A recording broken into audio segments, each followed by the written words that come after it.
Smile, McDougal. All right, Kyle.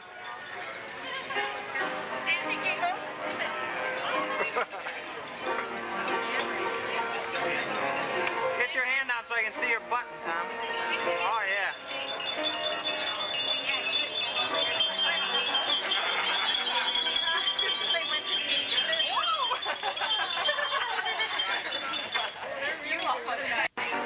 Robin. Robin. Oh, very nice. Very nice. Brucey.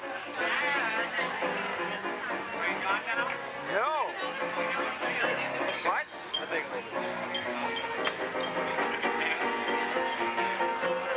Come on, smile.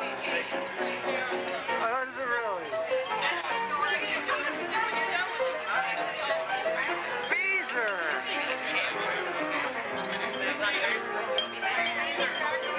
Beezer. Right here, Beezer. Beezer, you got 30 years. Jeannie, he just zoomed you in and zoomed you out. Yes. Are you taking snails? Please. We'd like to kiss Bruce and Kyle. I can't talk, but I have food in my mouth, like a you kiss? know? Because sometimes it comes Me out. too. Yes. Oh, yeah. Don't talk that way, For the TV camera. Oh. That'll be worth $50,000 in a couple of years. To who? Tom, Yes, did you see all the olives? You can't always. Then they got pizza. I know. You should have told them. Oh. Entice them. Ah, thank you. You tease you. Oh. Nothing like watching. These are for the family. I Pick your nose again, Bruce. Hey, your whole family just scratched took it. I'm good.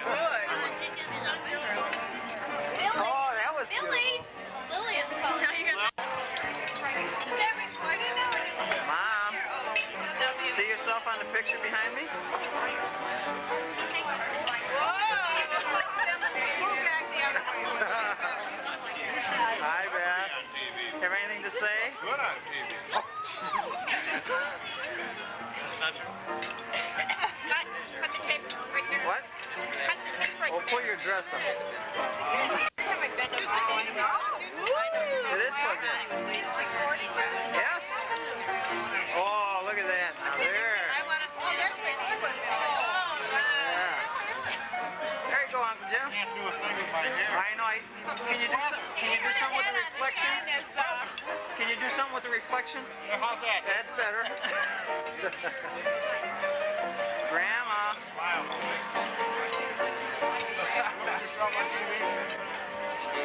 Decorated your wheelchair. Debbie did. Great. Grandma. Grandma. Up here, Grandma. Hi. Okay, their daughter Lori is at a university got master's, so they had a meeting in Northwestern. They've been wanting to watch this before, and they were absolutely wet. She's walking in the gym. She started to look outside, smiling, got the back, and things like that. Otherwise, got the back. Turned out, I don't know, rain.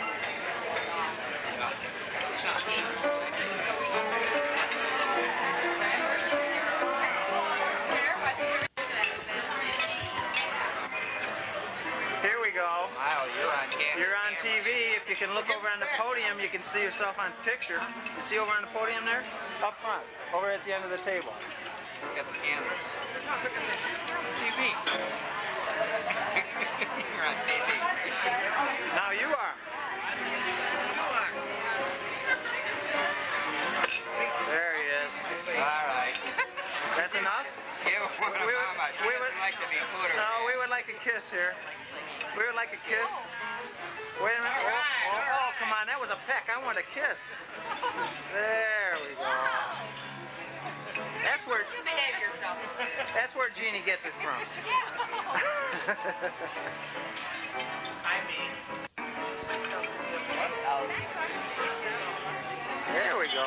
have a kiss, just like you were getting married about, what, 6 months ago? Huh? What's the matter?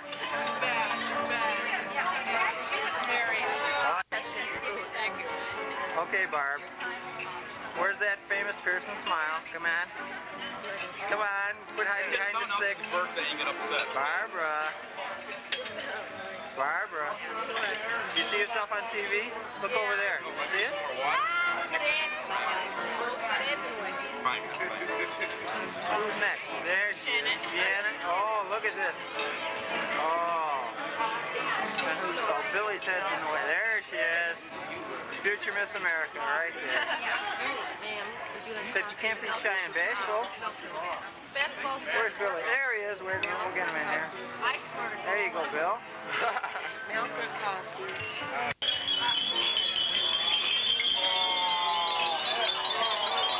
Come on.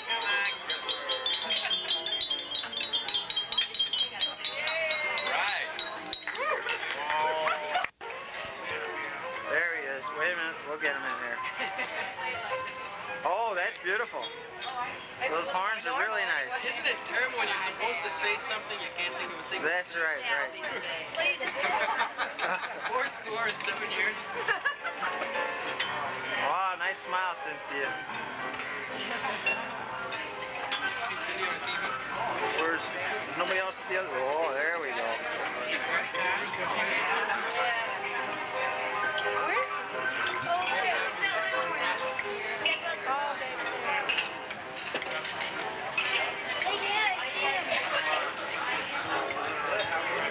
See yourself?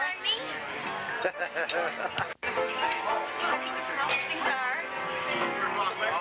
whoa. Come on, Ron. Oh. Go ahead. Walk away, I dare you.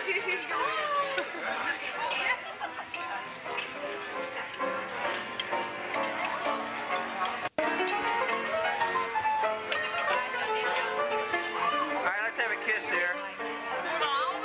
I got one too.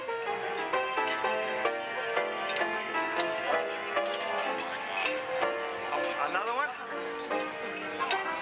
Take 3? No, just 2. We're gonna get a kiss out of you two here? There. Oh. It was just for the camera. Oh, once again. Come on, once again. Oh. Oh, there you go. You gotta get out. Come on. I have to. Oh. Oh, yeah. Oh.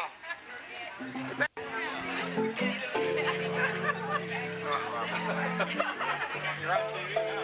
All right, let's have a kiss. Everybody's kissing here. Come on. Come on up, Waller. Waller, we haven't got that much tape.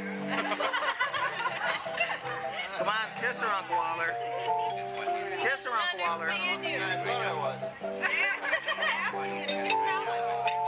Kiss her, Uncle Waller. I don't want to give her my cold. Give her your cold. Oh, she's not worried. I can tell. I can see it in her eyes. She's not worried.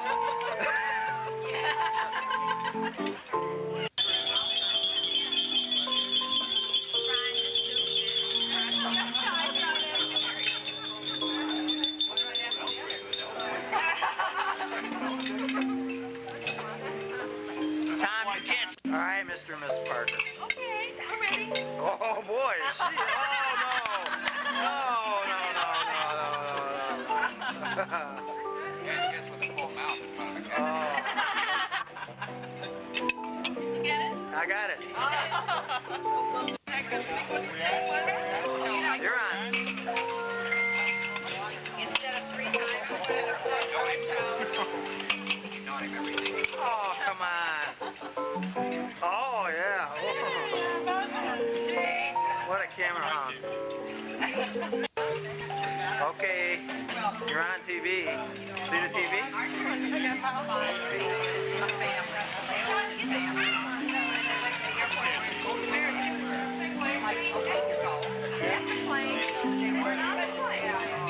See, we can zoom right up on there.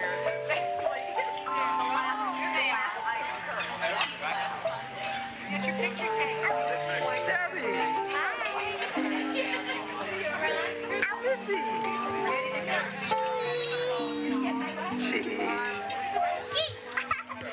close. Jesse, where are you?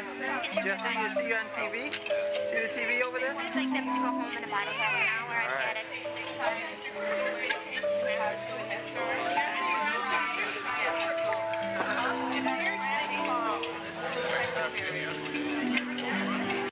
I can't see that card. Oh yeah, okay. What do I say? Can they Say something for Tom and Jeannie. They're listening right now. Say say hi, something for Mom. Tom and Jeannie? I don't know. I'm on the spot. I can't think. Come on. No, I can't do it. Don't say something corny. I know. That's why I can't do it. All right, I'll Go come to Jeff. Maybe he can think of something. Hi, Jeff. Great fight, Mom. I think the team can do it. All right, we would like to kiss here, Jeff. Pardon me? We would like to kiss here. You kissing someone. Take your pick. Ron wants to kiss. Ron wants a kiss? No, I don't. Oh boy. Whoa. Oh, what do you expect? We've been married You for got 5 dimples, Jeff. What course you got? For the director, the reporter, the wayman.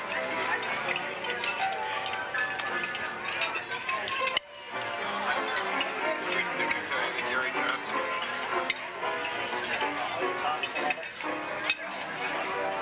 Gary Johnson. Come and see where her blanket is. Reporter, like, yeah. Thank you.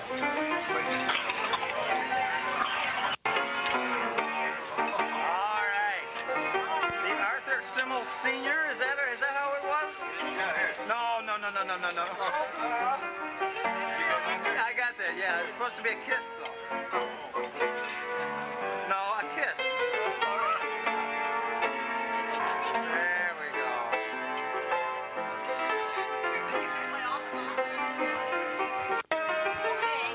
Now talk.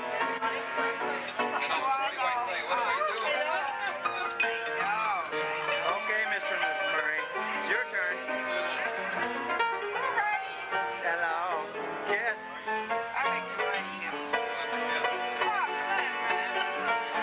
Kiss, not a peck, a kiss. Come on, a kiss. Oh.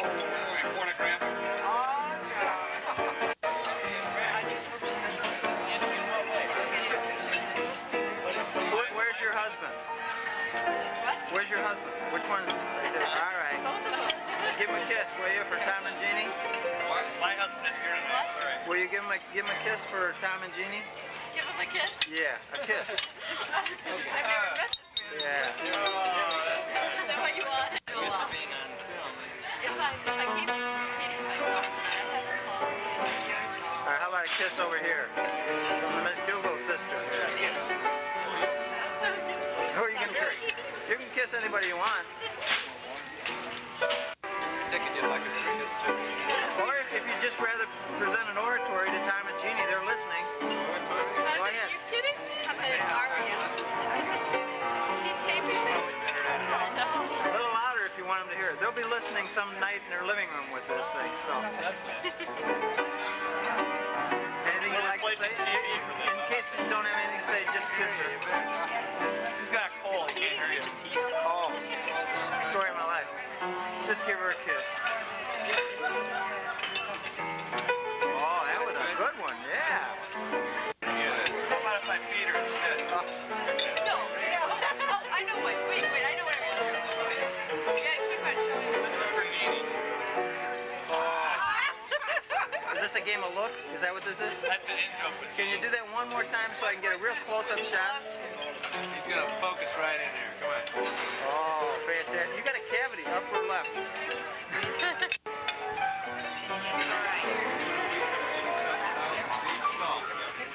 Can you give her a kiss, Mr. Copeland? No? We got that all. Oh, did you?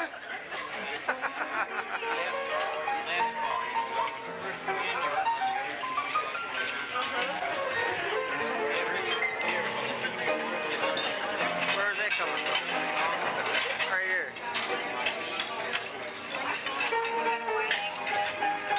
What? No.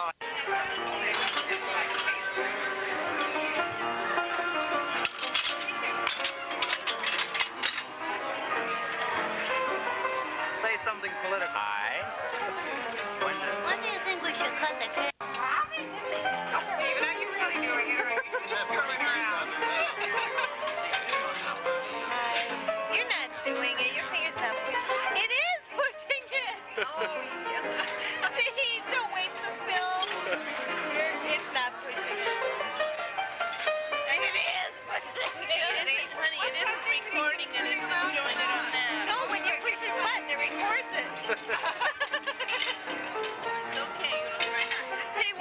be recording when I'm feeling very uncomfortable. he wouldn't be recording when he's going like this. Is he? No, just don't fucking do it.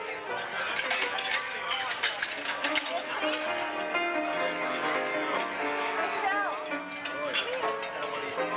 Maybe I should sew Tim my cup.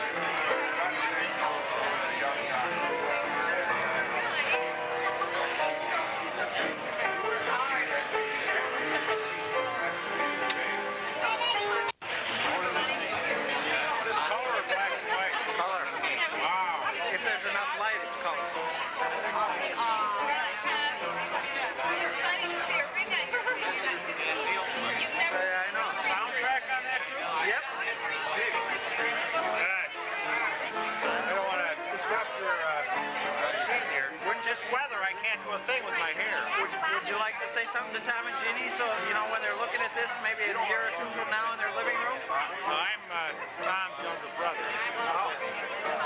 What's your excuse? What's my excuse? I lost my hair. I hear it's true that every time a man makes love, he loses hair on his head. Well, that's... What happened to you, Ron? I'm working on it. Give me a few more years. I think I'll grow a beard so I have something to work on. Because you'll notice a big difference. Now, I'll replay it, and I'll replay just like that here. But you'll see on a color set, it's nice. Yeah. You just got to slap it.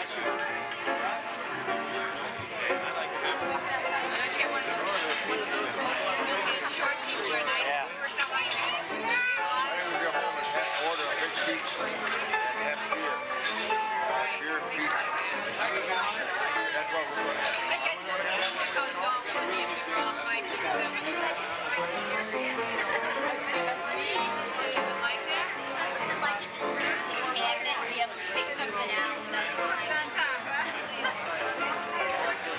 Gotcha, Peggy. Oh, hi.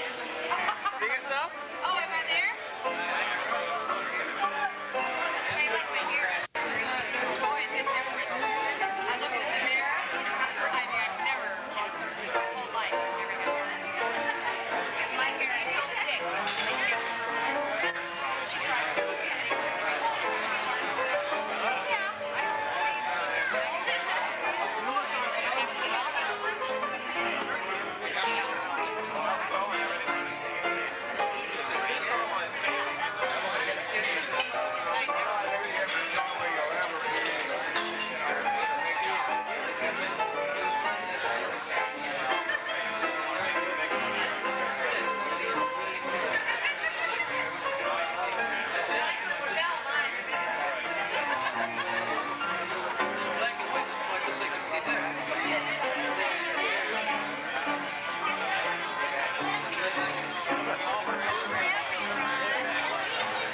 Signs of the Pueblo.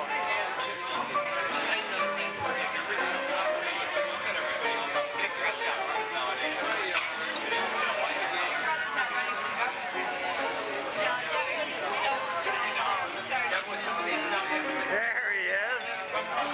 Hi, Brucey. Yeah. Give us a show.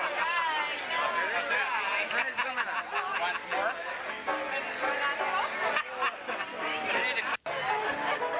Walk this way.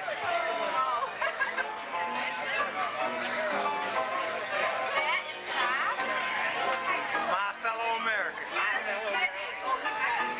I would like to big spear of... Swing it. Have you tried it? No, I'm going to put it on there. I don't have enough to swing. I never saw... I mean, Susie brought it in. Man.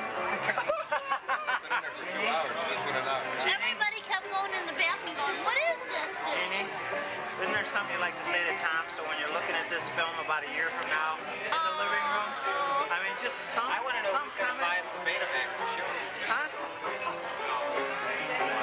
Come on, Jeannie. Jeannie. I hope that our kids have as big ears as time so that I can always laugh when I'm taking care of them. Boy, when your kids hear this, they're going to be in trouble. Isn't she cute? Now, wouldn't you like to say something? Isn't she cute? No, come on. I hope they all have her nose. Between your eyes? No, over to one side like it is with her. Well, what do you say about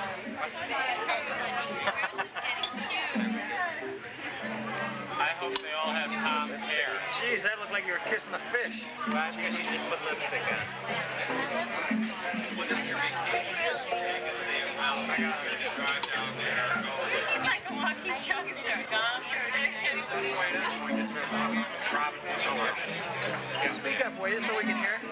Hi. How do you feel about your husband running for governor? Oh, I think it's wonderful. You can, oh, let me see that. Even if he does steal such thing from the Senate. Say that again? Well, now you got my attention. He does what? It's an absolute lie. Yes, speak to my press secretary here regarding... Explicative deleted. Speak to my press secretary. Yes? No comment. What would you have to say, PR man? It's an absolute lie. Hey, Dad. Straight, you know, you have an amazing resemblance to Hottie Carter. Sweet and low. Peace. Peace. Down with white sugar. Thank you. Oh, I got the transaction on film. Cancer. Yeah. Jeanne and Tom, we're going to cut the cake now. Done.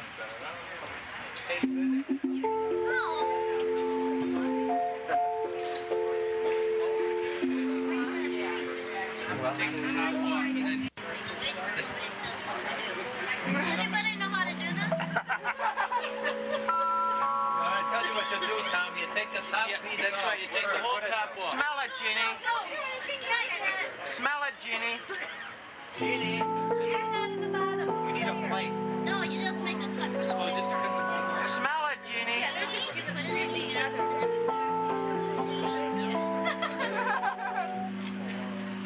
You make a wish. Now cut it. Too late, Tom. The knife broke. Wait over here.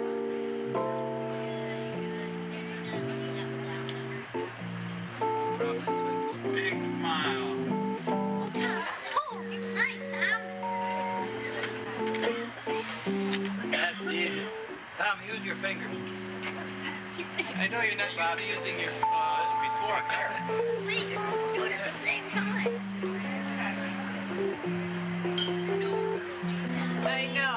Watch it, Jeannie. Look at those whiskers. You can do it first.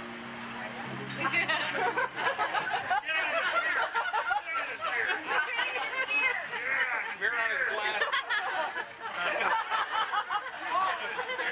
Let's see, Tom.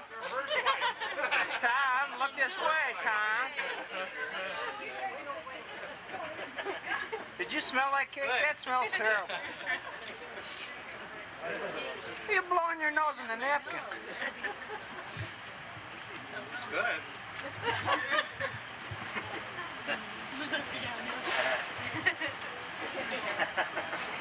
Run on the tip, Gene. Gene, run on there you go. Above the left eyebrow. Yeah, you're on channel 40. Got all of it. You're on channel 44. Do I have it all up? Hey there, Jeannie. Jeannie. We'll be on the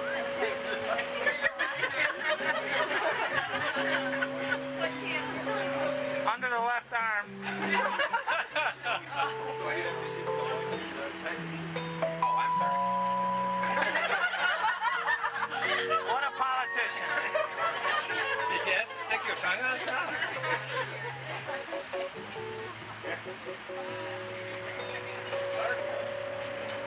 All right, First Lady. Thank you all for coming this evening. You know, I don't know how I got roped into this, but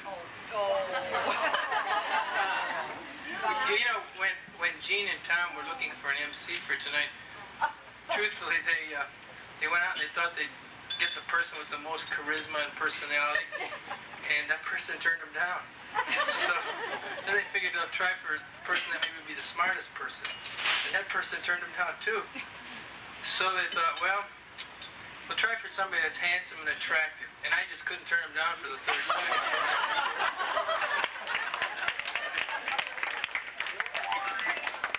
I thought it's only right that I, do something of this nature. Really, it is a pleasure, though, for me to be a part of this wedding, a special pleasure, because these two characters really have a special meaning in the lives of my life and the life of my whole family. And, I mean, look, isn't Jeanne a beautiful bride? Isn't she?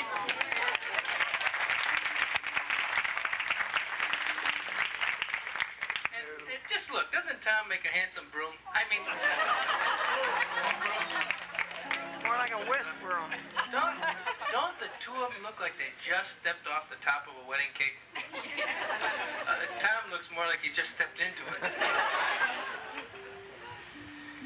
Speaking of the groom, though, it reminds me of a little conversation I overheard yesterday between Tom and Jeanne's grandpa Studman. And Tom was asking me, he says, Grandpa, he said, what's the secret of your success for such a long and happy marriage? Well, Grandpa puts his arm around Tom, he's going to give him this advice. He says, look, he says, there's no problem at all. He says, you have got to be the head of your home. He says, I mean, you make all the major decisions, he said. Iran, the economy, inflation. Your wife just makes the minor ones, where you live, where you work, what kind of car you drive. I mean, you're the head of the home. Well, Tom said, yeah, that's good. He says, but then and he says, geez, not, then your wife is just like the neck. Tom said, yeah, but geez, the neck turns the head, So, well, Grandpa gave Tom this advice, and Tom said, Grandpa, he says, I cannot believe how good you look for your age. He says, how do you keep in such good shape? So, Grandpa, again, he gives the voice of wisdom, and he says, well, listen, Tom, when my bride and I got married on our wedding night, we decided that anytime we have a difference of opinion, a disagreement, instead of arguing about it, the one that's wrong is simply going to get up and go for a walk and cool off. Tom, I've been walking ever since that time. That sounds like a good idea, though. I like that idea. But, I also overheard Jeannie's mom giving her a little bit of advice. Okay? She said, a good woman, a good wife, never tells her husband of his faults. And then she said, no, that isn't it. A good wife doesn't think her husband has any faults. As I mentioned before, this really is an especially happy day for Lois and I, because, just think, a beautiful ceremony, beautiful reception. Jeanne and Tom will be heading out on their honeymoon and heading on back down to Springfield. And isn't that a beautiful thought? We'll only have to see them on occasional weekends.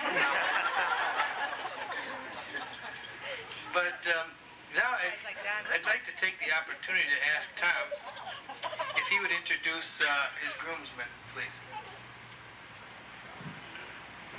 You need some voice here, Tom. Okay. Let's start with this fella right here, so he turns that off for a second. This is my brother Ron, my older brother. Stand up, Ron. Take a bow. Yeah. Take a picture of the floor. And then, Sit down now. Tim, why don't you go ahead and stand up? There you go. We've got two Tims. Where's the other one? Oh, there he is. This big one right here is Jeannie's brother-in-law, Tim Maloney, from Joplin, Missouri. Drove all the way up yesterday, actually, about a 12-hour drive, and they head back Monday, I guess. And then my younger brother, Tim, is back there. And this guy right here is Bruce Parton. He was also one of my groomsmen. He's Robin Partons, who was Jeannie's matron of honor, her husband. And then my best man, Ted McDougal. You can see that Tom is already well accustomed to public speaking. What that portends. Listen, Tom, I think your grooms will have a little something that they want to say to you. And believe it or not, I think they're going to say it in song. So could all of you guys who you just introduced come on up here, please? That's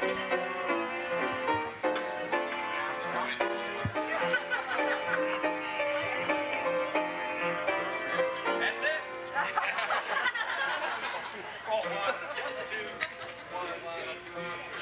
Not a soul down. That's a pretty certain sign. That wedding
agree. That sounded a lot better when we were all in the shower together, didn't it? Tom, a pretty girl is like a melody. After you've married her, you have to face the music. A compatible marriage is the one where the man makes a living and the woman makes a living worthwhile. Tom? You got that right. That was good. Come on. No, come on. Come on, honey. Come on, silly. This one's real dirty, too. Okay. Oh, thank you. Never question your wife's judgment. After all, she married you.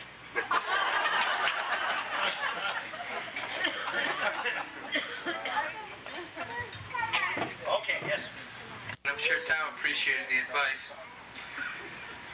By the way, I was just wondering, Tim back there, Tim Taylor, was he the guy that was using the cattle prod to shove everybody in, during the ceremony? I'm not sure about that, but I'll tell you, now that we've had a chance to meet the men, I think maybe Jeanne could at least introduce us to her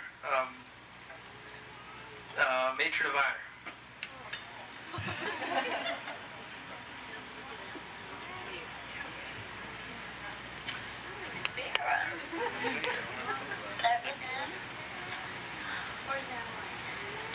Okay, why don't you stand up, Emily? That's Emily. She's my niece. She's my sister Carol's daughter. And Carol, where's Carol? Behind the camera. Oh, you stand up. That's my sister Get my Carol. stomach. Too close. This is Robin Parton, my best friend.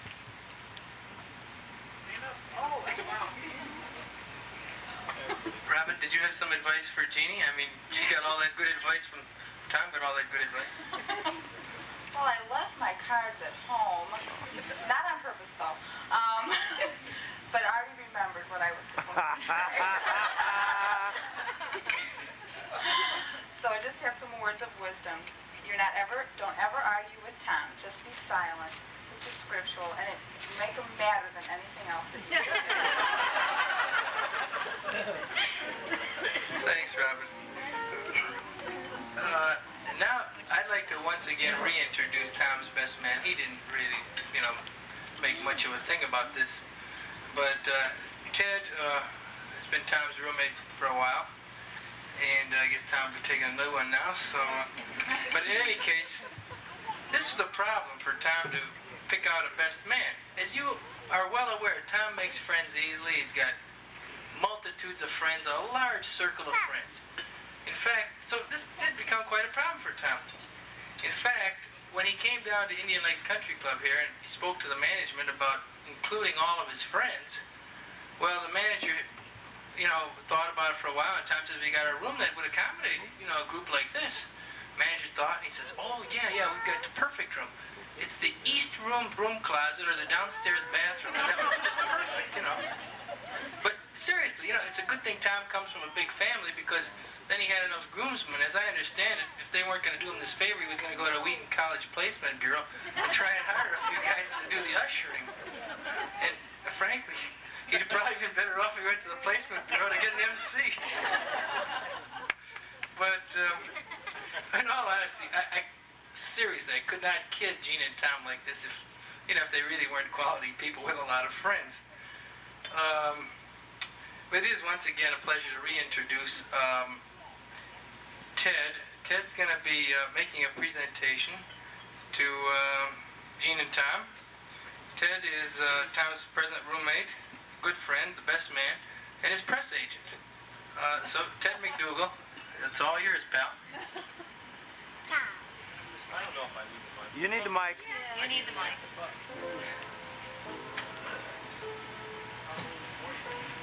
Well, as many of you know, Tom spends a good bit of his time at work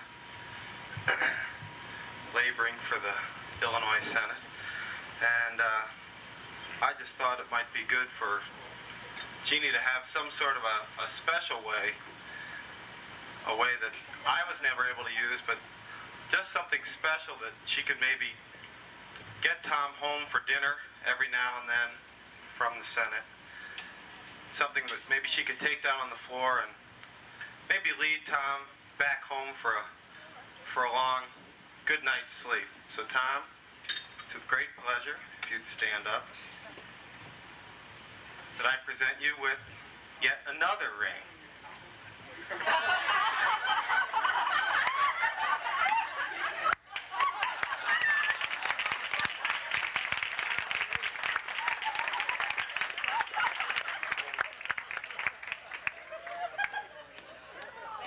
You think that'll do the job, Jeanne?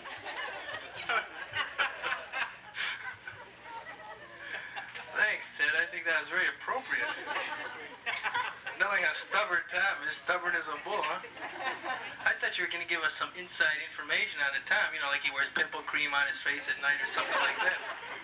Everybody knows that. And now Why do you think I did it? Good one. I'd like to ask Cindy Bonga, and she's going to play a couple of numbers on the flute, especially selected for the wedding couple, Tom and Jeanne. And she'll be accompanied by a fine pianist who's been playing this throughout the evening, Marshall Venti. Cindy, Marshall.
beautiful girl, I'll tell you.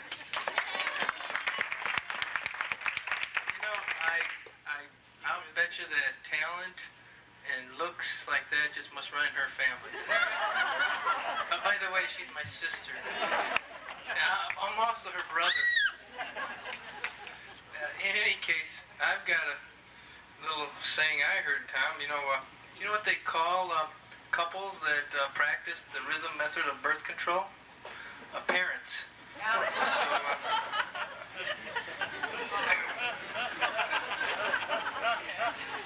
In any case, I think we'll move along here quickly. Well, now that we've had an opportunity to meet the ladies and the groomsmen and that, don't you think it would be appropriate if we more intimately met the wedding couple, even though we're all familiar with them? Well, I do. I'm sure that both Jeanne and Tom know that anything that we've said or done here about either or both of them is in no way intended to be, in a malice feeling or a bad feeling, at least not yet. So, in any case, I think what we'll do is we'll have a little pictorial brief review of these two beautiful people. This will take just a second to get us moving on this one. Probably. I'm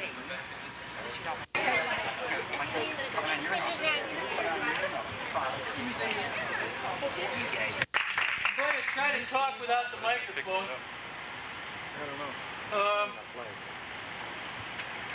Even as a young couple, you could see that Tom had eyes for Jeanne.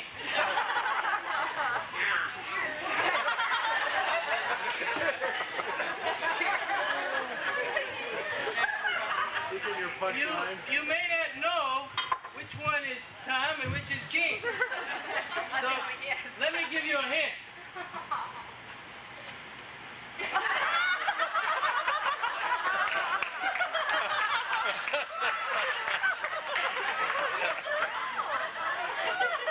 Does that help? When did you shave, Jeannie? By the way, Tom, did you know that there were only 2 presidents that had beards? And there were no totally bald presidents. However, the hair is not really a problem, but I don't know what we can do about that dress. People think that Jeanne was born with a silver spoon in her mouth. Not so. She was born with a dental mirror in her hand.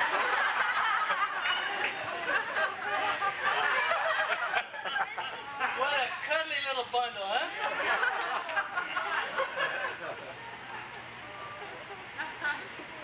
Jeanne was always very conscientious, especially about...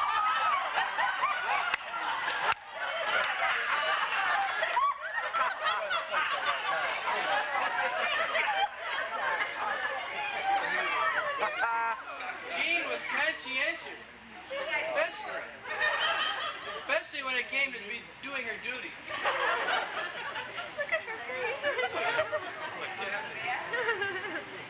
Jeanne's first date was rather dull. But oh so cuddly.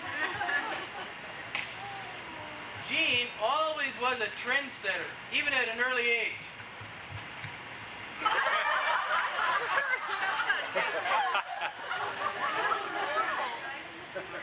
And you know, every dog has his day, Tom. Now that we've talked about Jeanne, you're not off the hook yet, Tom. Tom was always a ladies' man, even in the 4th grade.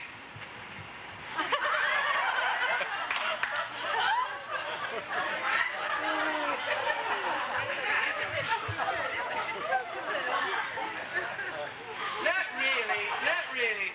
At that age, he really wasn't interested in girls.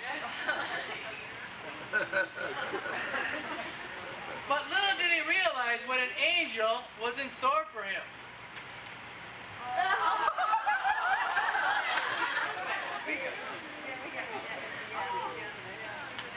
Once again, on Tom, he also was very conscientious. Tom was always one to carry his load. But sometimes he dropped the ball. Oops.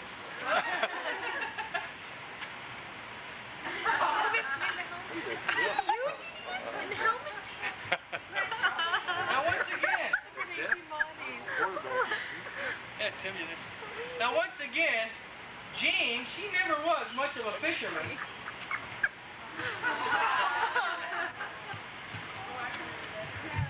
But personally, tonight I think she made a great catch. A what?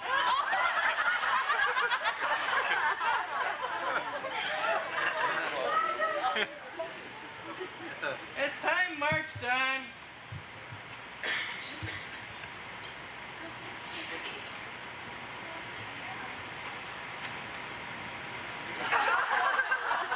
so do the careers of Jeanne and Tom. These pictures are self-explanatory. Now, Tom was very intelligent. I say was, he still is. He was a thinker.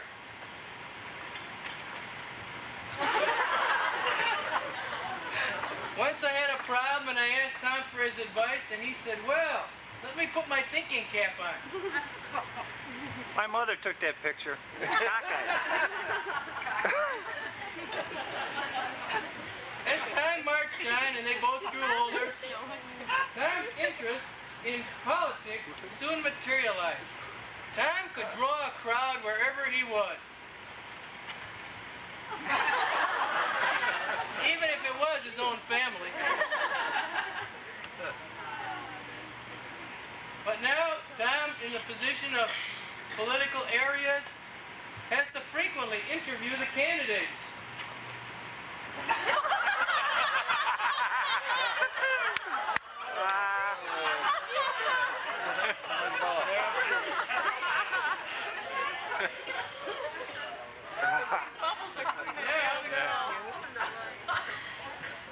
Tom's press secretary and best man, who you've just met, suggested to Tom that if he was going to throw his hat into the political arena, it would probably be a good idea if he made up a list of his large contributors.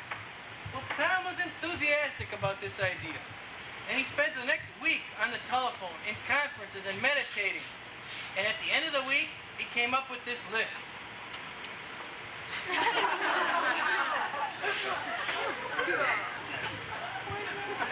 Now, Jeanne, she always was the dreamer. She even dreamed in color.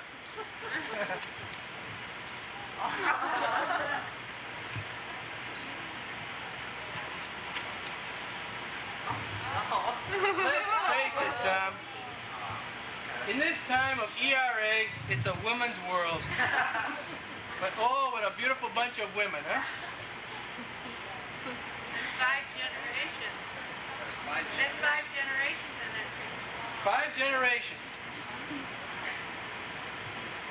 By the way, the little one in the middle is Emily. Now, distance was no obstacle to this beautiful love.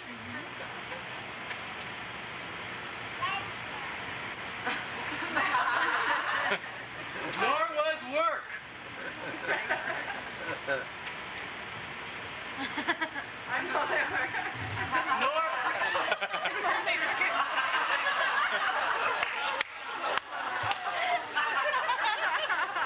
Nor were phone bills. I got that one on tape. What a beautiful couple. The culmination of a beautiful couple. Oops, wrong. You took that one.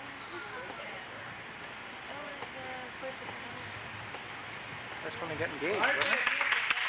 Yeah, we got all this written up in a scrapbook form, all the pictures.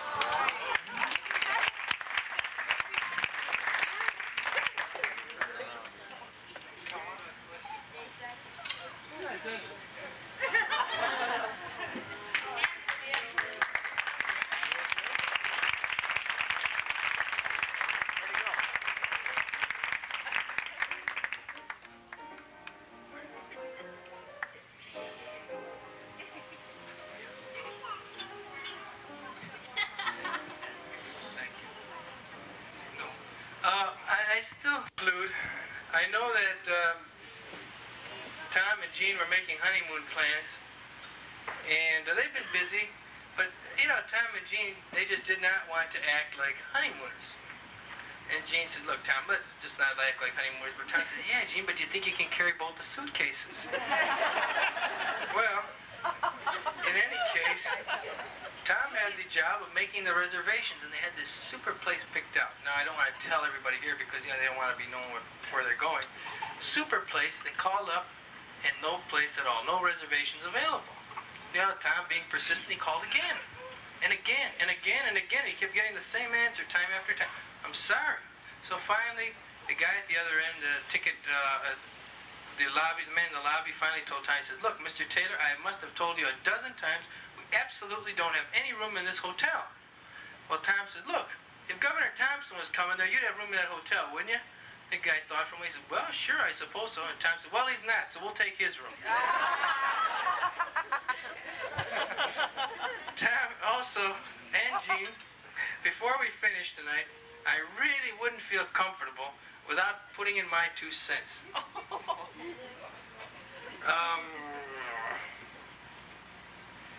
You know, I've had the pleasure of knowing Tom and Jeanne for many, many years, a long time, and I respect and love them both. They're both diligent and hardworking.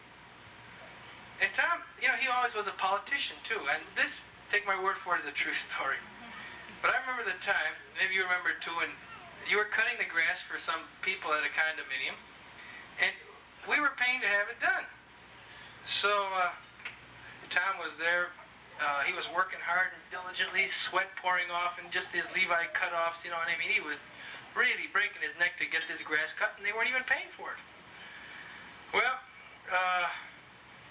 to make a long story short, a middle-aged, straight-faced spinster lady from one of the condominiums walks out on the patio slab, and she says, son, she says, you're really not trimming the grass close enough to my patio slab. Well, she said, you should use clippers to do a better job. And believe me, this is true. Well, this just was the final straw for Tom. It just broke his back, and he picks up as much dignity as he could with sweat pouring off and dirt in his hair and his eyes and all this. And he said in his best political tone, he says, lady, if you don't like it, you can do it yourself. And he progressed right on to cut the grass and finish the job. Now, remember the time, Tom, that we were laying inside in my house and I had to keep telling you green side up?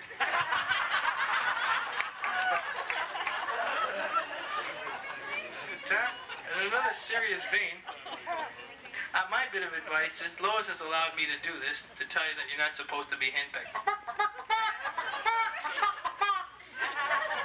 So that's just a little reminder we don't want you to be henpecked, Tom. But Jeanne, after all, I don't think you should laugh at some of these stories about Tom because I've got a million on you. I'm just being polite. Like, remember the time that a button came off of my clinic gown, and, you know, it was just in the critical spot, and Jeanne says, oh, no problem, Dr. Siml, I'll just take that home and sew it up and have it ready the next day. Get back there the next day, and I look at the clinic gown, and she says, you know, I just didn't have a button to match, so I sewed up the buttonhole. Now, that's what I call a domestic person, right, Tom? And you remember the time you wanted to show Tom how domestic you were? And so you figured, well, you know, he must be tired and hungry, and so you called him up and you said, oh, Tom, you must be tired and hungry. How would you like some nice soup, a green salad, a sirloin steak, golden brown potatoes, green peas, and mushrooms on toast with a pie for dessert? Tom said, no, Jeanne, he said, let's save the money and eat at home. In any case, in all seriousness now, you know, these times are rapidly changing, and we really don't know what the future holds. Only the Lord knows that. And I just wanted to mention a thing or two. Even standards seem to be changing. But remember that we as Christians, we do have one standard that doesn't change, and that's Jesus Christ and His Word, the Bible. And that's something that we can look to have a true, healthy family relationship. In the Bible, in Proverbs, it says, for Tom, he so findeth a wife, findeth a good thing, and obtaineth favor of the Lord. And in Ephesians, it tells us that the never-changing key Let everyone love his wife as himself, and the wife see that she reverence her husband. It's a two-way street. These are standards that never change, that we can cling to and look to. It's a standard above us. Rarely does one meet such a beautiful couple as Tom and Jeanne.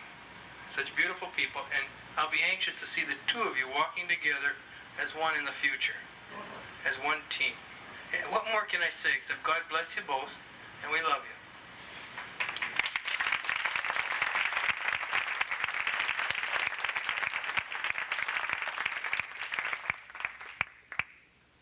There's one thing that I've been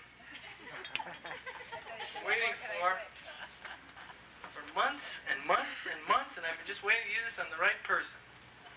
Groomsmen, I'm going to need your help, though, okay? Please? This is our grand finale here. Tom, maybe you could just step out in front. Would that be inconvenient for you? It might be.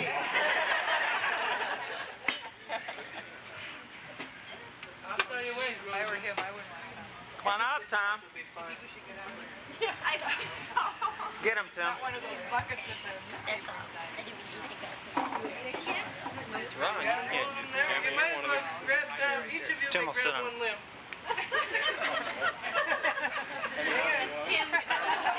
Pick him up, Tim, will you?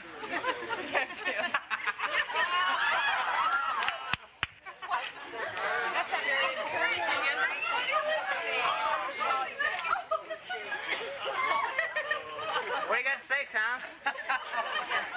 Huh? All right. There you go.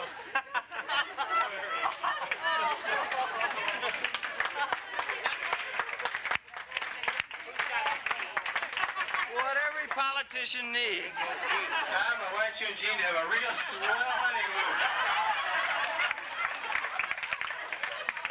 Don't let anything hold you back there, pal.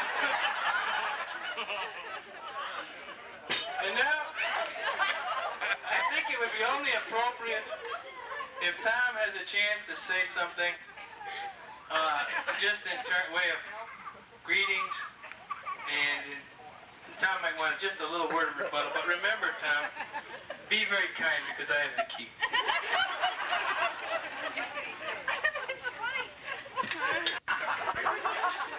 Well, in all seriousness, that about winds it up. Tom has a word or two to say, might want to, but I'm really appreciative that they allowed me to be the MC tonight because they really are special to our family. God bless you.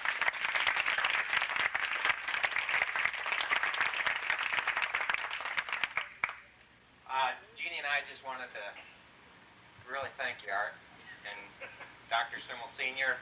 and Cindy. The Siml family has been a fairly important source in our relationship.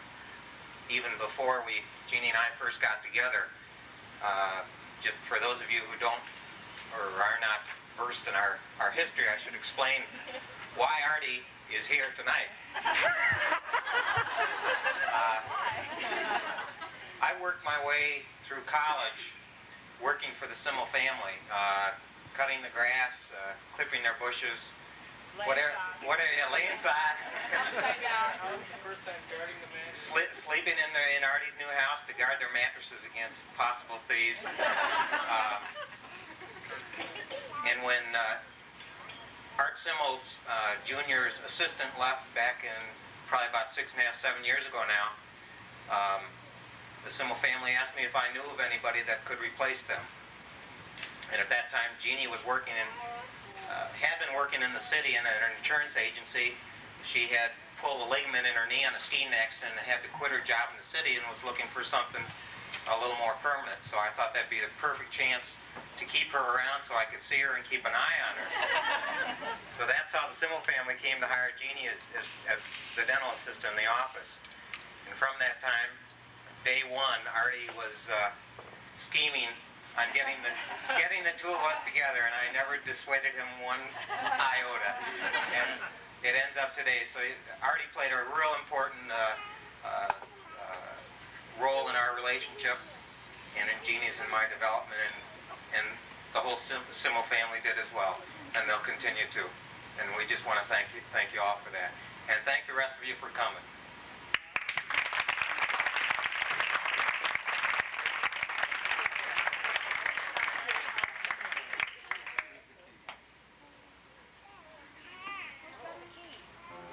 One more announcement.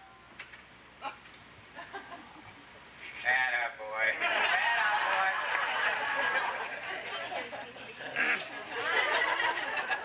How much do you want for it, Jeanne? One more announcement. I noticed as my groomsmen were singing earlier that those wedding bells are busting up that old gang of mine. It's really true in the sense that my best man Ted and the little Allie McGraw sitting to his right there were recently become engaged this past week and will join the ranks in October. And let me tell you guys, it's really worth it. Wait a minute.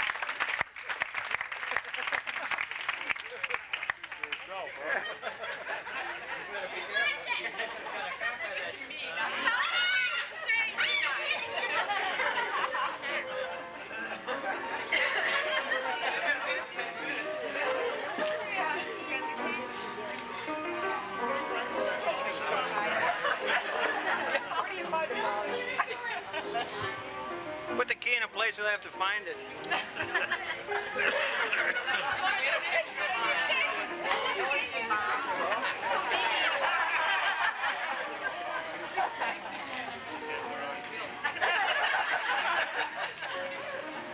Come on, Houdini. Not yet. He's got to sweat with it. Not Jeannie. Not yet.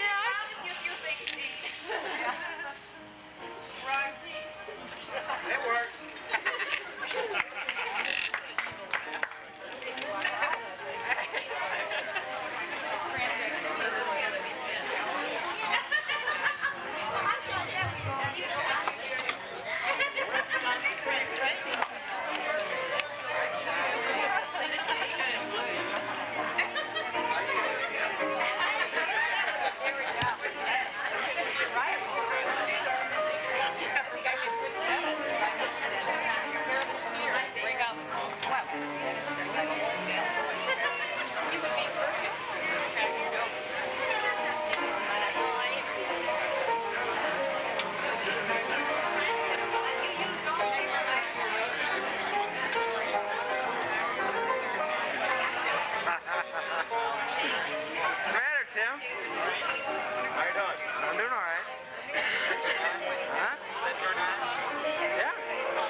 Swollen tonsils. Huh? Looks like you had bad tonsils. I don't have any.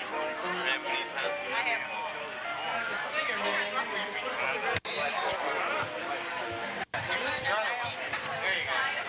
Okay, ready? Smile. Hey, let me get one. Okay, get together again. One more. One more.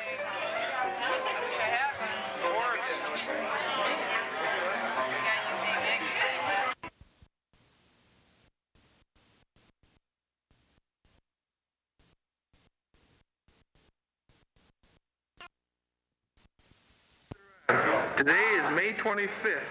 We're celebrating the surprise 40th anniversary for Richard and Olivia Bonga, put on by the Bonga boys. And here we've got Dale and Cindy and the family. In fact, we're just anxiously awaiting the big arrival now. You can see that Dale's standing here with bated breath. On second thought, Dale, with that breath for bait, you'll never catch anything. How about a little smile from each of the boys to show the anticipation? Here's Bradley with a big smile. Okay, and Bradley smile. Now, who's next? How about Bruce? Can you say hi to Granny and Grandpa Bonga? And a big smile? Okay, and now we're going to get a little picture of the smiler here, Christopher. And Bart, how about a smile from you? That's great. And Cindy and Dale. Okay, and we're just waiting now. Carl and Joyce and their family are going to be bringing them. And we'll get a picture now of the sign. Thanks, Larry. These are our boys. Brad, you met them. Yeah, it's for all. You're just going to have to kind of mix around and meet people. Well, hey, boys, don't run away.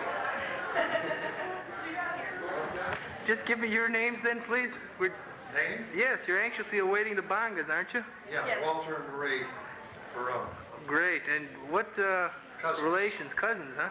First You're not just party crashers now, right? Oh, that's fine. That's great. Well, it's nice to have you here.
is half of one couple, the Cerny's. How come the other half is at the other end there? Right. Have you got anything to say to the Bongas on their 40th? Yes. I love my sister and her husband, and my sister and her mister. Isn't that nice? Well, thanks. Now, look at this beautiful family here. Joyce. And? Carl? I know we can depend on you to say something. Now, something brilliant, Carl. Something brilliant. It's nice to see everybody at the 40th anniversary and pay tribute to my parents. How about a kiss for Mom there, huh, Carl? That's pretty. Now, isn't this a super couple? Look at that, 40 great years. That's Well, they great. haven't made it to their 40th. This is the first, right? Have you got anything to say? I could see you were extremely surprised. The first 20, you look for the next 30. Then 30, you look for 40. And 40, you look, I don't know, maybe 50. Great, great. Christopher, have you got anything to say to your grandma and grandpa? Hi. Talk to Grandpa. How about you, Dale? You've said enough already. Well, we just appreciate that they got there, even though they knew about the surprise. We found out quite a bit about it. How about a big kiss for Cindy, that flute player there, will you? Won't it be great if you guys make the 40th like this? Wouldn't that be nice? Yeah. Well, you got four people to prepare it. You could take turns, 10 years each. Bruce, can you wave? Bruce, say hi. Say happy 40th. What about Uncle Jim? Get that light on me. I got you. How about some words of wisdom there? Hail, hail. Yes, and what else? It's not raining, Uncle Jim. Let's eat. You can say cheese and eat the buns, okay? Now, let's see, which couples go together? This couple go together over here? This couple, how about a big kiss for that nice lady over there, huh? The movie? You bet, sound. It is? Have you got anything to say for the Bonga's 40th? Say something. Well, say something nice You now. can't think of anything funny. In 40 years, you can't think of something nice to say about him, huh? Just keep saying cheese. Now, which lady do you go? You go with... Is that the way that goes? A big smackaroo for that lady next there, huh? Right. Come on, how about a smacker for your wife there, huh? Ooh, wow. I can see they got a fist future. Your way. Now, you've had time to think. Have you got something to say to the Bongas? I can't hear you. Cheese. Have you got any funny experiences that you can think of? Nothing funny. How about a kiss? How about a big kiss for your wife there, huh? Okay. Wow, look at this table, will you? What do you know? I didn't know that we were... It's a table almost all ladies there. What have you got to say for yourself sitting with all these ladies? All right. Which lady do you go with? Barbara. How about a big smack for Barbara then, huh? Terrific. They had an anniversary the other day. It's our 27th. 27, huh? The 23rd. 23rd? 23rd of May, 27th. Now, I don't want you to spill that coffee. Don't get nervous here. That's National Television. Do you have anything to say to the Bongas on their 40th? Well, I wish them 44 years and a happy anniversary. I think that would be sensational. How about you two ladies over there? Have you got something special to say to the Bongas? Well, we wish him all the best in life. Well, Long and happy, lasting years, many future years together. with family and friends like they have, that's sure We're their friends from Cicero. great. Long-time neighbors. That's a swell-looking table. How do these couples pair off? Does that couple pair off there? How about a big smackaroo there, huh? Oh, come on, here. And we all begin with H here, so Great. that's why they put us together, I guess. How about you two? Do you have anything special to tell the Bongas No, we're close friends. Oh, that's 2 great. years in the ministry, this young man. 52 years, huh? Right. Well, boy, that's Still something. going strong. Dick and I met in the hospital, but now we're meeting here today. Oh, that's great. Feel better. Yeah, that's Isn't it amazing when a pastor runs out of things he can say, huh? We want to hear this couple from England because of their accent, huh? Talk about the jolly old England. Yeah. Now what can we say? Tell them about. Well, how about your names, first of all? What shall we tell them? If you want to know where we come from, watch Channel 9 on Monday night at 7 o'clock. All creatures great and small. Channel 9. Yorkshire, huh? Yeah. Channel 9, I'm sorry, Did you ever meet Harriet, James Harriet? No, I wish I had. Well, look, my friend, you're so busy eating your soup. How about a kiss for that nice lady over there? Now that's what I call a kiss-a-roo. You got anything nice to say about the Bongas? Oh, they're terrific people. Okay, I'll go with that. Now, anybody that's a principal at a high school should be able to talk, right? That's what I Now, let's go ahead. Shoot. Let's hear you. What would you like me to talk about? Anything. How about something for the Bongas? They talk, but they don't sing. Glad to be here. Be a part of it. Great. And I know that you were accompanying Cindy on the flute. That's great. Thanks.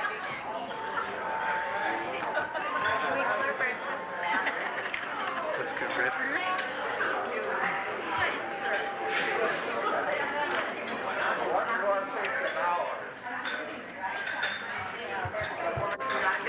Now, there's a... Have you got anything special to say today?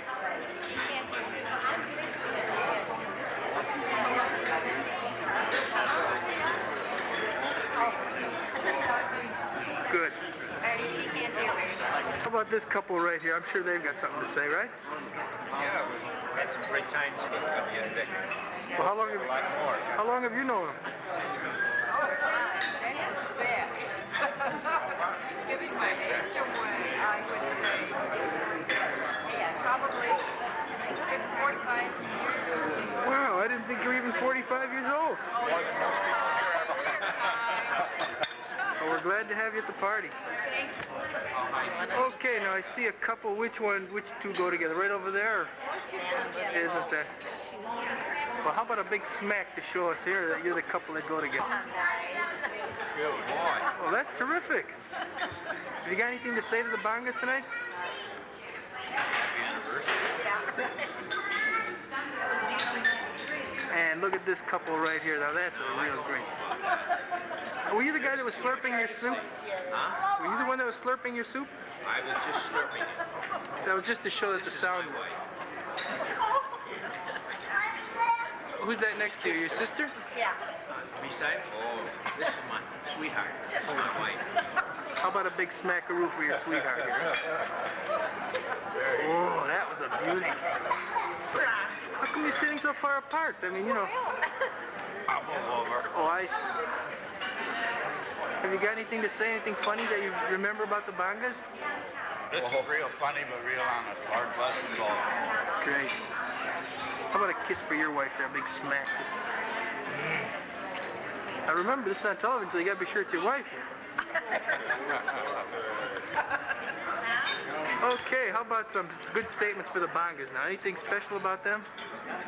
About what? Something to say about the Bongas on their 40th. Oh, I gotta start talking to him. I haven't talked to him for years. Okay. We can't hear the letter. See what he's been doing. How about a big smack for your wife, just to show us which one you're going here with, huh? With his mouth? How can he give you a smack with his mouth full? I waited till he filled it. Okay. You call that a kiss? That's a little peck. That's all right. All right. Yeah. You say he's a lousy fisherman? The only fish he really gets is out of a sardine can. That's all he needs today, right? Let me ask you, the sardines, are they imported from Sweden? No, these are Portuguese. No, they're Dutch. Would you repeat that again, please? Would you repeat that again? I'm a professional model. I get $4.57 an hour for you taking my picture. Plus royalties? Yes. How about a big smackaroo for your wife there, huh? Fine. Hey, look at that. I'll have to admit, you do that with quite a bit of finesse. You should. Have you been practicing that? Come on. 34 years today. 34? Today, your anniversary year. Well, it's nice to have you all here. Nice to be here. Thank you. The first thing I want to know, though, is with a table of all women, how did you get so lucky? All right. Now, which one do you belong to, then?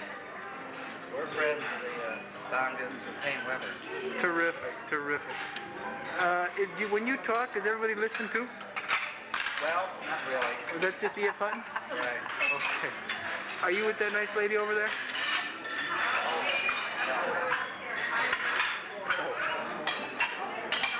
And how about, have you got anything to say to the Bongas on their 40th wedding anniversary? Are you recording? Yes. Something for posterity here. Amazing to have 40 years. Pardon? Amazing to have 40 years together.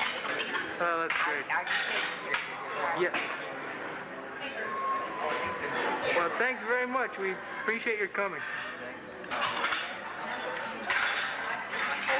Move slowly, Brad.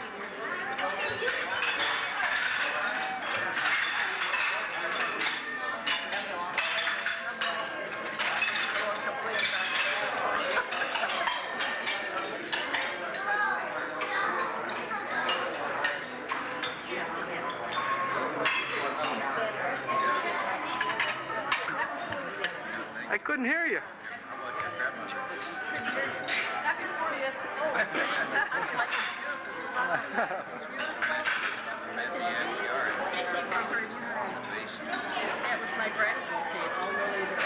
Bradley, tell him why you didn't get in on the rest of the pictures.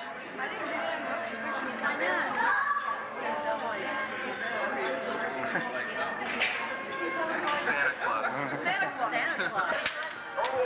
Okay, now we're on, Jim. Go ahead. See the rare. Yes, well, I'm really glad to be here. This is really exciting. I really appreciate this. I don't even know these people, but I'm glad they showed up. Does my orange suit show up really good in color? I hope. There's a gate crasher. Is that your lady sitting next to you there or not? Just crashed the party together. Okay. You'll have to excuse me right now. I have to go behind camera to do Okay. And this fine couple over here, huh? We know them very well, the Givettes. How about saying a little something to the Bongas? Wonderful occasion. How about a kisseroo from that couple there, huh? Come on, come on. Oh, come on. Okay, I'll show you how to do it when it's my turn. Okay? Is that right? You have a lonesome woman over here? Yes, that's true. We'd like to wish the Bongas a very happy 40th and many, many more, because we certainly have appreciated them in the family. Oh. Outside of Dale.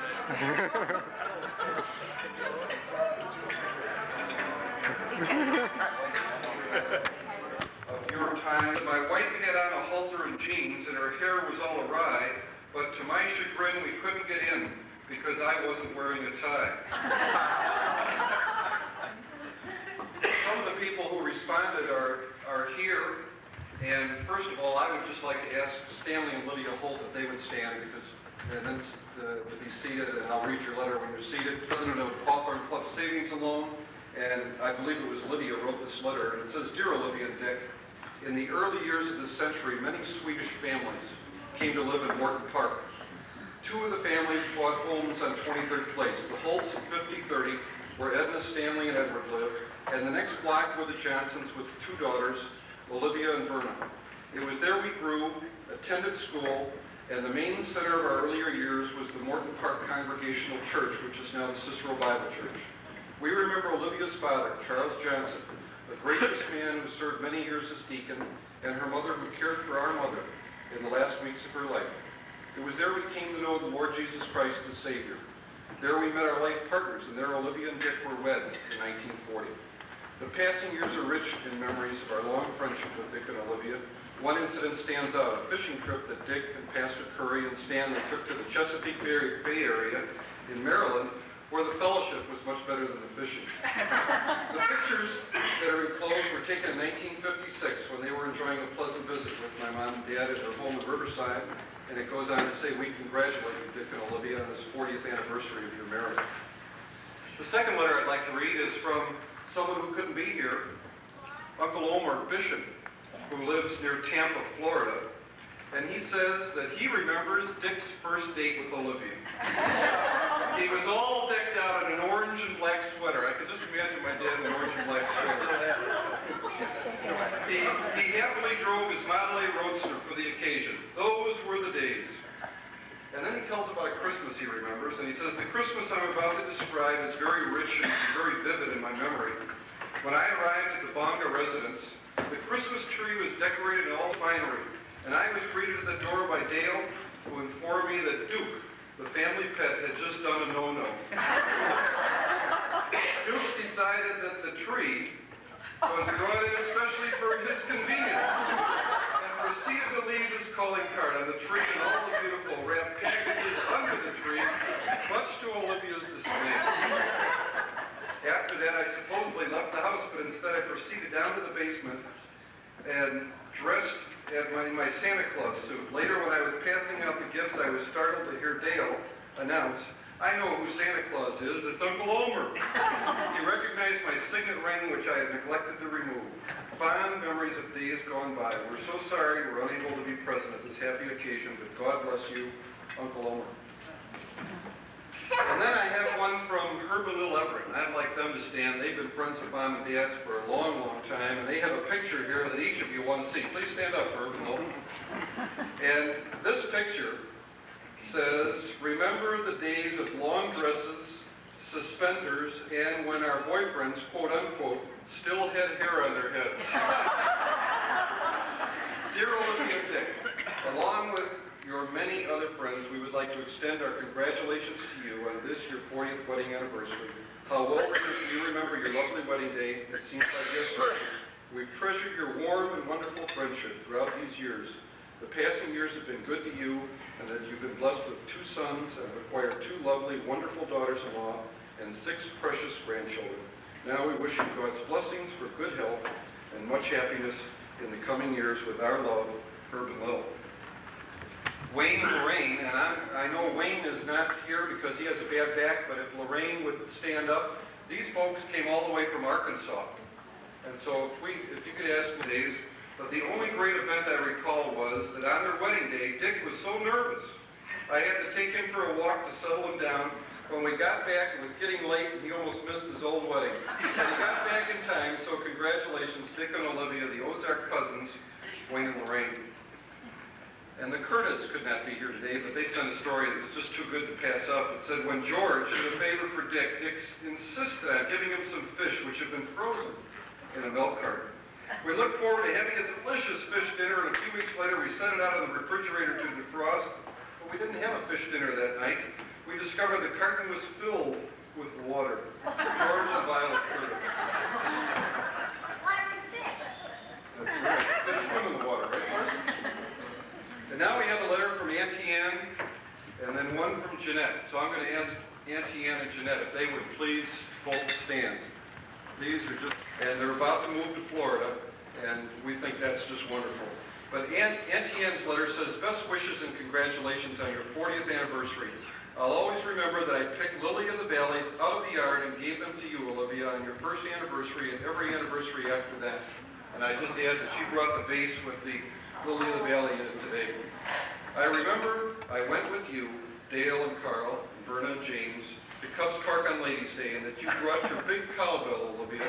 Another time we were going to see the Cubs play, and we met Mrs. Butenbender at the L station as she was going with us, and she wanted to know who was playing. Didn't she know it was the Cubs we were going to see? May God bless you both, and may you have many happy years together. Love, Auntie Ann. And now I go over to the one that Jeanette wrote, which is really nice. And each of these children from the Rylandses said that their cousins, Olivia and Verna, were more like sisters. All 3 of them wrote back, and they all said that. And it says, congratulations, Olivia and Dick, on your 40th wedding anniversary. May you have many more happy years together. You, Olivia, have always been more like a sister that I never had instead of a cousin to me.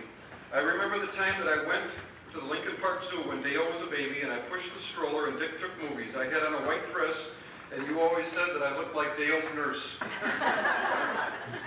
Dick, after my dad passed away, you took my mother out to different places and watched over her while I was working.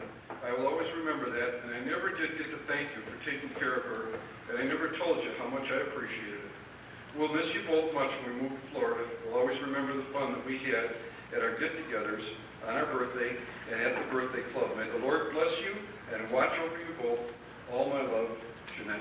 And then they sent a whole bunch of really, really nice pictures. And here I have a letter from Kenny Rylance, one of my mom's very favorite cousins. And Kenny, you and Barb, would you stand with you coming too? And here we just have a few little memories that Kenny remembers. And he says the first thing that sticks out of my mind between our two families, remember now they live next door, was the towel hanging in the window between the two kitchen windows. I always was waiting to see your mom's kitchen towel in the window because that was a sign it was okay for me to come over to play with the dog Zippy or have fun with you, Dale, and Carl. I always look forward to seeing that towel go up in your mom's kitchen window. We always had to be quiet because your dad was sleeping, so we played in the kitchen or in the back bedroom. And I enjoyed so much playing with Zippy. I'll never forget him. Really a fine dog and so much fun. And then Kenny says, Kenny really was quite a war hero in World War II with a record as a frogman in the Pacific. And he says, I'll never forget that Dick, keeping them, Mom and Dad, posted on any mail coming in during the war. His parents kept asking my dad every day when he got home from the post office in the morning, any letters from Ken? After 2 to 2.5 months, Dick came to Mom and Dad and said, you'll be getting a letter from Ken. We were too busy and we couldn't write, or when the mail was sent out during heavy censorship, it wouldn't arrive. And I appreciate him looking out for mail to Mom and Dad. And then Kenny adds, both Olivia and Verna were more always like sisters to me instead of cousins all my lifetime. And we just appreciate those warm memories too. And then there's another brother from that family, Bob Rylance, who couldn't be here today, and they wrote saying how we wish, this is what Betty wrote, they each took time to write a letter, and Betty says, how we wish we could be with you on your 40th anniversary.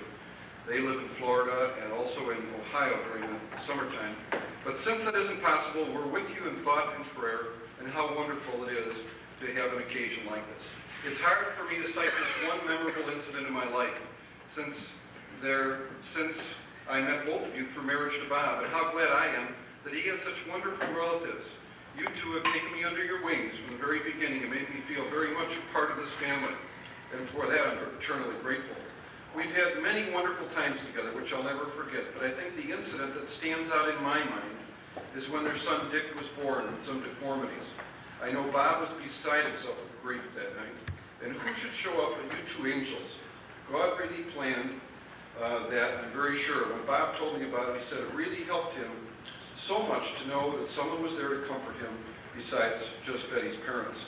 The second incident was when their oldest son, Donnie, who, by the way, was in my wedding, was injured in a 3-story fall in his 3rd year at Ohio State. We needed someone desperately to come to Ohio to care for Dick and Nancy and my father, while Bob and I were in Columbus at the hospital with Don those first few critical days. You were kind enough to drive Mom Rylance right to Columbus so she could visit us and see Don, and then she went home with Bob, and I always remember you stayed overnight, and what a help to me that was. I get tears in my eyes just thinking about it, how much it meant to me. What a blessing you've been to so many people all these years, and especially to me, not just in the ways I mentioned above, but in so many little things that meant a great deal to all of us. And how thankful I am that God created 2 such wonderful people for me to know and to love. May He continue to be with you each day of your life, and may you have many more happy days together. I dearly love both of you with all my love, Betty Rylance. Then her husband Bob also took time to write this letter, and he said, Dear Dick and Olivia, it's hard for me to realize that we've been married 40 years. Time sure flies. It seems like just yesterday that I journeyed home from Champaign to be in your wedding party. Olivia, you and Verna always have seemed more like sisters to me rather than cousins, and it made me proud to be a part of your wedding group. I remember the wedding and the ride to the smorgasbord restaurant, a bit of sweet. Wasn't that what it was called? What a fine reception. Your dad, dear old Uncle Charlie, really did it up brown for both of you. Everyone thoroughly enjoyed themselves. Dick and Olivia, congratulations on your 40th anniversary. You should be proud and happy. You have led wonderful lives. You have each other, a fine home, and a lovely family. And besides that, you have many pleasant memories of the past and joys to look forward to in the years to come. May God bless you both on this day and in the days ahead. In his continuing love, may he give you good health, peace, and joy. Love from your kissing cousin, Bob. And now at this time, we'll just take a little break here, and I'm going to ask my wife, Cynthia, if she and Marilyn Newell, who's our cousin, Marilyn and Cindy play together so often in church, and we appreciate very much Marilyn coming to play a duet, and they're going to play Jesu, Joy of Man's Desire. And this piece was written by Bach, and all the music that Bach wrote was to glorify God. So we just like to do that at this time. So you may want to tilt your chairs a little bit.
This is from Dorothy and Bob and Dorothy Swear, who weren't able to be here today. But it says, Dear Olivia and Dick, do you remember this visit? We thought Roger was sleeping. Instead, he was busy getting into the lipstick and spreading it on your brand new blanket. We were sure sorry and embarrassed, and thank goodness we checked in on him before he marked up anything else. Sorry we couldn't make it to your anniversary celebration. I'm sure it was very nice, and we'll write more later. Happy anniversary, Bob and Dorothy Swear.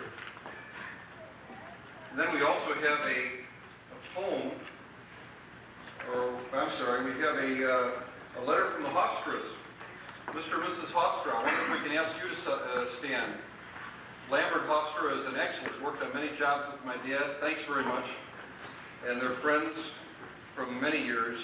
And it says, do you remember, Dick and Olivia, when we took you to the graves of the circus people buried at the Woodlawn Cemetery? They had been killed in a train wreck, and all the graves were marked with an inscription, unknown male or unknown female. And Dick asked, where are the elephants buried? How do we all laugh? That's great. And then we also have a letter and a poem from Mrs. Deffenbaugh, who's the mother of my best friend from grade school, Bob. And I would like to ask you to stand, Mrs. Deffenbaugh. She's a neighbor, lives in Cicero, a half a block away from our former home. And first she wrote a poem, and it said, Dear Dick and Olivia, may your golden years be filled with sunshine and flowers. May the good Lord hear your prayers you say in tranquil hours. May your children bring you joy in the autumn of your life. May you forget the trials you had when the years were full of strife. May you remember dreams come true and lovely melodies, and may your heart be full of song as long as you may live, and may that be a long time. That's from Rosella Deffenbaugh. And then she says, Dear friends, this 40th anniversary and reunion bring back a lot of happy memories when you people lived in Cicero and your children were young and going to grade school. The kids shared comic books and they played card games and participated in sports. And we parents had nice visits with each other and attended our children's weddings as they grew up and got married. Olivia, remember the birdhouse project that we took on for Dr. Huda's wife in her home and instructed a group of women. It was a challenge and it was fun, and we certainly enjoyed it. And then I have a letter from a man who couldn't be here today. You know, my dad has had so many medical problems. He's been in and out of the hospital, I think 8 times. The Hinsdale Sand told me that he's actually owns one of the wings there at that hospital. But we asked Dr. Matthias if he could come, and he tried to arrange a schedule and couldn't do that, but he wrote a letter. And he says, Dear Dale, Mrs. Matthias and I regret to tell you that we had made prior plans to be away the weekend of May 25th. I've tried hard to think of an incident that might merit a place in their memory book. I can only recall medical problems, which I am sure they would rather forget. Congratulations, though, to your efforts to honor your parents. Sincerely yours, Richard Matthias. Very nice of him to write. And then there's a lady here who is a special friend of my mother's at work, and that's Anna Shepard at Payne Weber. And Anna, would you please stand? And I think Adrian, would you stand? And Lyman also, all from Payne Weber folks. And Anna writes a very touching letter. It says, about Olivia. When the phrase a friend in need was coined, the author must have had a person like Olivia Bonga in mind. In 1959, when our son was barely 4 years old, my husband and I sent him to a nursery school, and I started working at Payne Weber, Jackson, and Curtis. Shortly after I came, Olivia arrived, and our desks faced each other. I liked her immediately. We shared many incidents about our lives away from the office. My son was having a difficult time adjusting to the school, and with the sound of his crying still in my ears, I would come to the office with tears in my eyes and very low in spirit. Olivia was prompt with compassion and common sense, two of her most outstanding attributes. After comforting me, she quietly suggested I phone the nursery school and talk to his teacher, whose quick answer was, he turned off the waterworks as soon as you were out of sight. Then Olivia and I would exchange motherly smiles and share a plate of toast each morning. This is a memory I'll always cherish, because now our son is 24 years old, graduated and working, and I can't remember the last time he cried. With love, Anna Shepard. And then there's a couple of special friends in Escanaba, Michigan, and their name is Siebert. And they wrote and said, Dear Cindy and Dale, thank you for remembering us with an invitation to the surprise dinner for your folks. We're so sorry that we won't be able to come down for that. Your request for material for the memory book arrived too late. Needless to say, we have loads of very fond memories spent with your wonderful parents. Friends don't come any better than those two. We really had such good times together, times to remember and cherish. And then we have 2 final ones here. One from a couple of very favorite people of ours, and you know, there's so many. I just can't read them all. And so many of you have sent pictures and so forth, and you'll just have to come up and visit and look at these, and we'll leave it on one of the tables here. But this one comes from Bob and Helen DeVette. Aunt Helen is Cynthia's aunt, and she's a professor of literature at Wheaton College, and Bob is head of the Spanish department. Dr. DeVette, would you stand, folks? And then I'd like to read your letter. And they have a picture here along with my folks, Aunt Bert and Uncle Jim, as they were about to leave. The picture captures the beginning of a delightful experience with you. We'll never forget that time in the waiting room at the airport when we all assembled with all our luggage, all set for that Scandinavian adventure. It was so good to be with you and share your pleasure upon meeting your relatives in Sweden. What a great moment.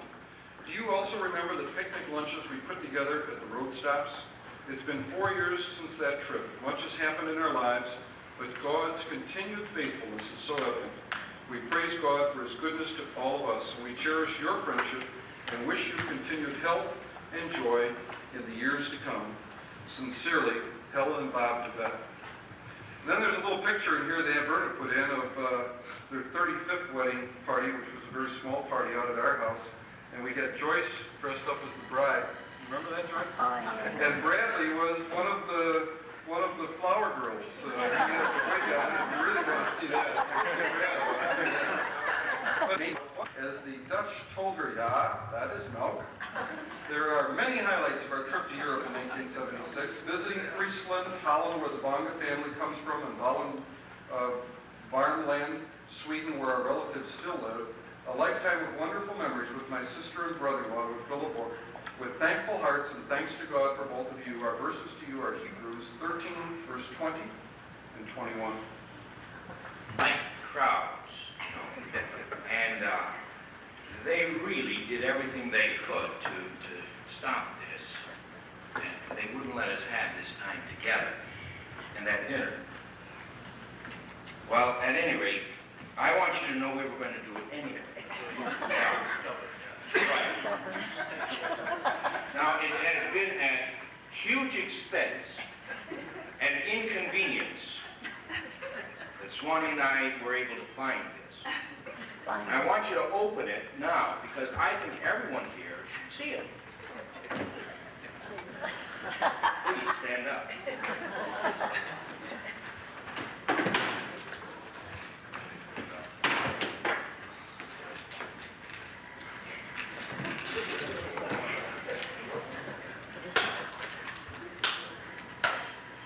Oh, that's just a box. Oh, my God.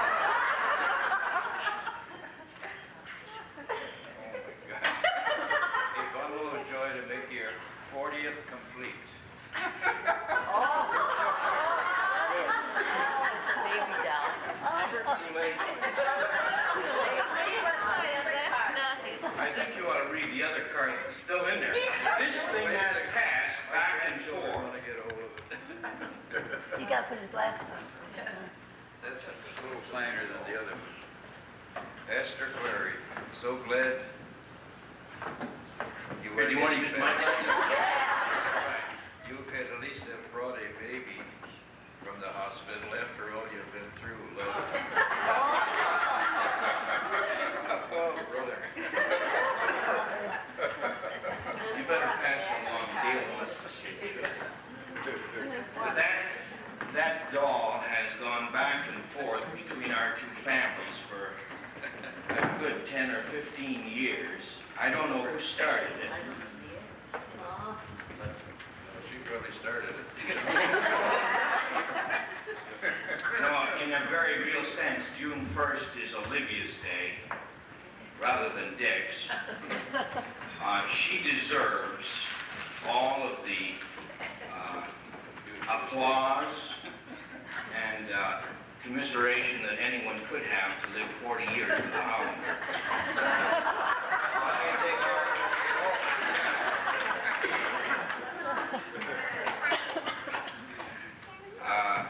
Dick suggested, or rather Dale suggested, that I could share with you some of our fond memories.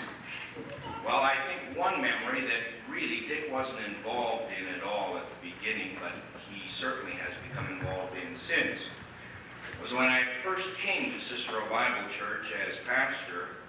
There were a couple of the members there that had been instrumental in the pulpit work and so on, of calling and making sure that I came. And they sat down with me and they said, "Now, Pastor Curry, we have a church full of bohemian folk here.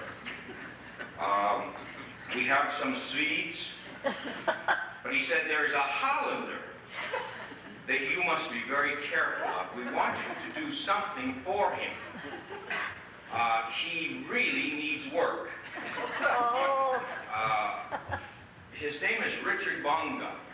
Give him special attention." Well, I did.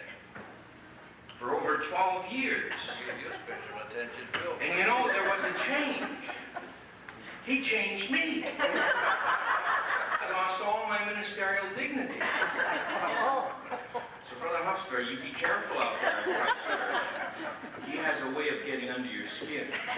We, as Lydia called attention to it, had different occasions where we went fishing together, Stan Holt, Dick and I.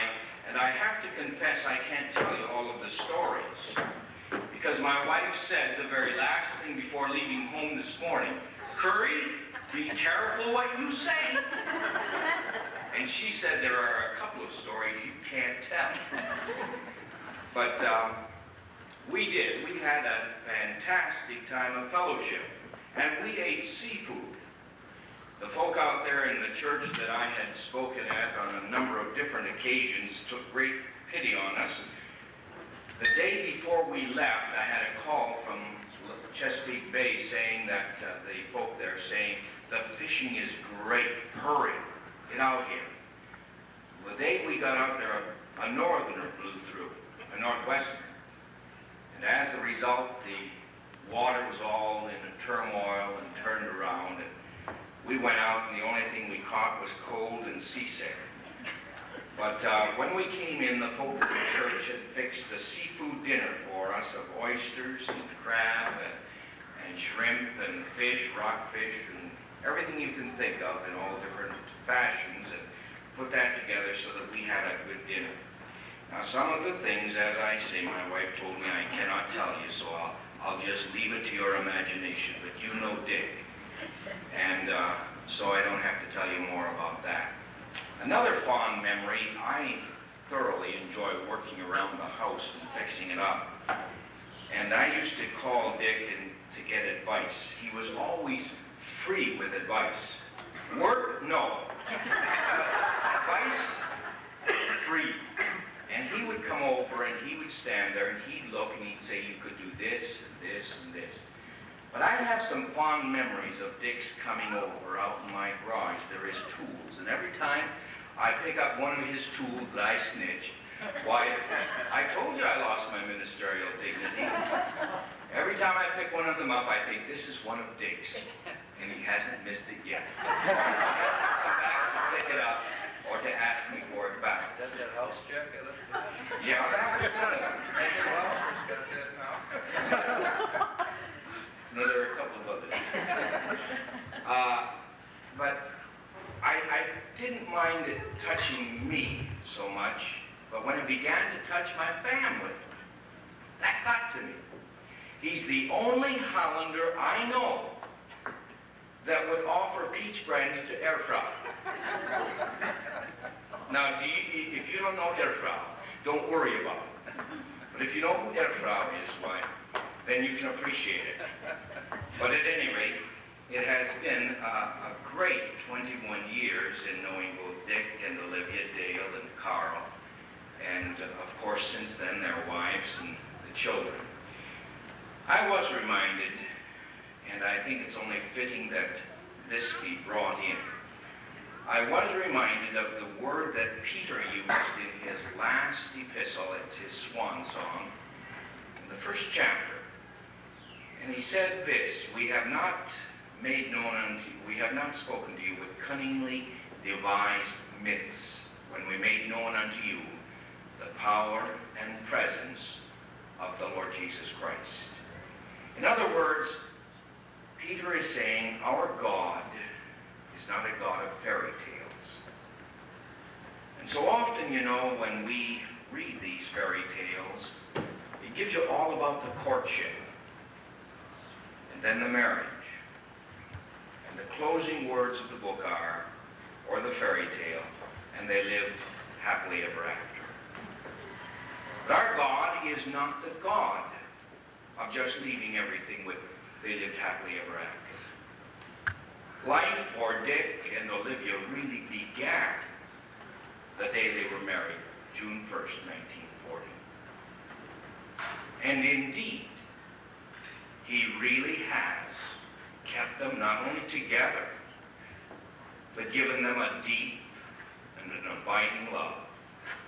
2 sons and now 2 daughters-in-law, and a host of grandchildren. And I'm satisfied that with all of our funning back and forth with Dick and Olivia, there's one thing that they, with us, every one of us here would have to say. To God.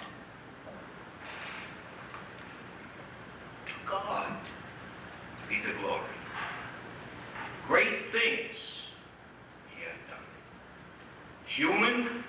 Yes, we are. Imperfect? Yes, we are. Having done things that we wouldn't do again, given the opportunity? Yes.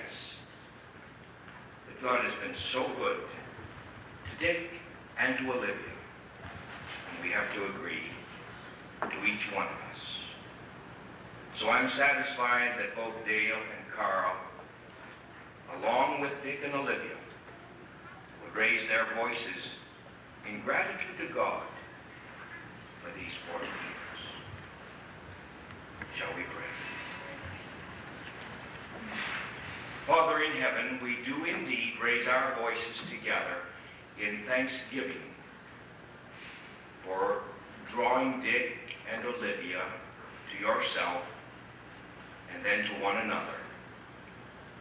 And it's been your hand upon their lives that has brought them through testing and trial, as well as joy and happiness.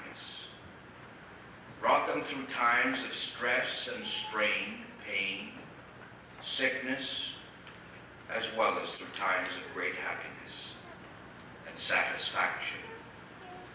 For it is satisfying today to see how your hand has, in their lives and the lives of their young loved ones, ministered in such a rich and bountiful way. And we give you that thanks. As well, we give you thanksgiving for their testimonies, their lives, their friendship.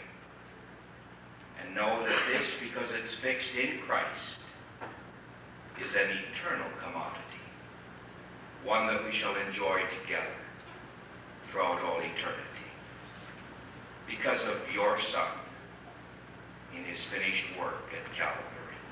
Thank you, my Father, for sending him to die in our stead and make such an occasion as this even remotely possible, as well as a practical reality. In Jesus' name we give our gratitude and our thanksgiving. In his name, amen.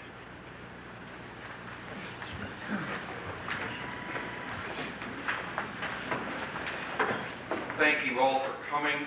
Please don't hurry away, but stay and visit with Mom and Dad. And again, if people